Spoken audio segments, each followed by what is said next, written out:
The elevator doors slid open with a soft chime, spilling Amina into the quiet expanse of the penthouse. She could smell the faint trace of Daniel's cologne before she even saw him. The place was dark except for the silver wash of moonlight over the marble floors. She stopped when she noticed him, sitting alone in the shadowed corner of the living room, an untouched drink in his hand, his gaze fixed on something glowing in the dim light. "You're home late," he said without looking up. His voice was calm. Too calm. Amina set her bag down slowly, wary. The meeting ran over. Daniel swirled the amber liquid in his glass, eyes still on the phone in his other hand. "We need to talk about tomorrow night." Something in his tone made her shoulders tense. "What about it?" He leaned back in the leather chair, finally meeting her eyes. "The gala is important. There'll be big names, investors, politicians, the press. We can't afford to look out of place." The words felt deliberate, as if each one had been weighed before it left his mouth. Then he turned his phone toward her. An image filled the screen, a woman with sleek blonde hair, porcelain skin, and a champagne gold gown that shimmered like sunlight on water. The photo looked like it was taken at a past gala, her smile perfect, her hand resting lightly on Daniel's arm. "Emily always knew how to steal the spotlight," he said softly, almost fondly. "Maybe, you could wear something like she used to."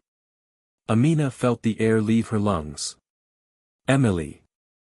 The ghost that haunted their marriage without ever walking into a room. She had never met her, but Emily's name had slipped into conversations, into newspaper articles, into casual remarks from Daniel's old friends. She existed like a watermark over Amina's life, faint but impossible to erase. "You want me to dress like your ex?" Amina's voice was low, but there was steel in it. Daniel sighed. "It's not about her. It's about fitting in. About presenting the right image." "The right image," she repeated slowly, tasting the bitterness of the words. "And my own image isn't right enough?" He didn't answer, just set the phone down as though the conversation was over. Outside, thunder cracked, rattling the glass walls of the penthouse. The storm had rolled in fast, lightning flashing over the skyline. Amina stood frozen in the middle of the room, her pulse heavy in her ears. She wanted to tell him she wasn't some blank canvas to be repainted in someone else's colors. She wanted to scream that her skin, her heritage, her story were not accessories to match his suits. But instead, she walked past him, into the bedroom. The champagne gold gown was already laid across the bed, its satin folds spilling like liquid light. It was beautiful, anyone would say so. But to Amina, it felt like a costume. She opened the wooden trunk at the foot of the bed. A rush of warm, familiar scent rose up. Sandalwood, fabric dye, a hint of the oils her grandmother used to rub into her scalp when she was a child.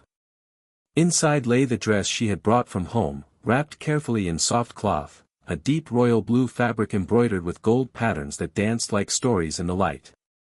Beside it, her beaded Maasai necklace, its weight familiar and comforting, and her Geli head wrap, bold, towering, unapologetic. Her fingers traced the beadwork, each one sewn by women in her village, each color telling a story. In her mind, she heard her grandmother's voice, warm and steady. "Never dim your colors for someone else's comfort, child. Even the moon does not hide from the sun." She didn't sleep that night. She lay awake, staring at the ceiling, thinking about the woman in the photograph. Thinking about the way Daniel's voice had softened when he spoke her name. Thinking about how small she sometimes felt in his glittering world of glass towers and black-tie dinners. When dawn crept in, she was still awake, the decision still burning in her chest. Daniel was already dressed, his tie perfectly knotted, scrolling through the guest list on his tablet. "I trust you'll be ready on time tonight," he said, not looking at her. Amina didn't reply. She didn't need to. Because deep down, she already knew, tonight, she would walk into that ballroom not as a shadow of Emily, not as the billionaire's well-dressed wife, but as Amina, daughter of the soil, child of the sun, a woman whose presence needed no permission. And the whole world would see it.